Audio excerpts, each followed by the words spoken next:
was to drive myself to the hospital. Sabi niya, ang laki-laki mo. Sabi niya, napabayaan ka ba sa kusina? Ako po kasi mataba po ako, may pag-asa pa po akong pumayat. Pero po kayo, pangit po kayo. Habang buhay na po kayong pangit. Magandang araw mga kaibigan. Ngayon, pag-uusapan natin ang buhay at karera ng isang tanyag na aktor at direktor na si Ricky Rivero na nag-iwan ng isang malalim na bakas sa industriya ng showbiz. Dito sa Pinoy Wisdom.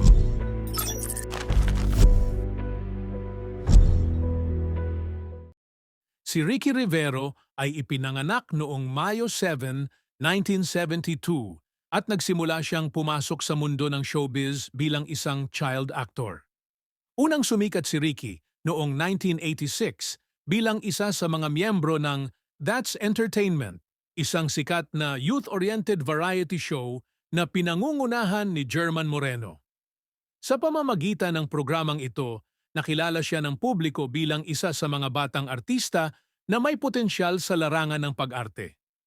Bukod sa pagiging aktor, naging kilala rin si Ricky bilang isang direktor.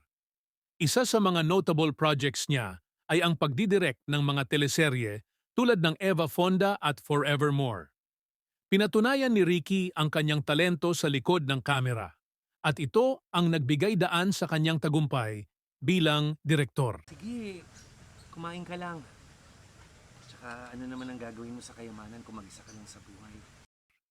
Noong Hulyo 16, 2023, sa edad na 51, pumanaw si Ricky Rivero matapos ang ilang buwang pakikibaka sa sakit na stroke. Ayon sa mga ulat, siya ay naospital noong Mayo dahil sa stroke at hindi na siya nakarecover mula sa mga komplikasyon nito. Ang balita ng kanyang pagpanaw ay ikinalungkot ng marami, lalo na ng kanyang mga kasamahan sa industriya na nagbigay pugay sa kanya bilang isang mabuting kaibigan at dedikadong propesyonal. Ang buhay ni Ricky ay isang inspirasyon, lalo na sa mga kabataang nagnanais na magtagumpay sa showbiz. Sige, kumain ka lang. Sa kabila ng mga hamon at pagsubok, ipinakita niya ang tunay na kahulugan ng determinasyon at dedikasyon sa kanyang sining.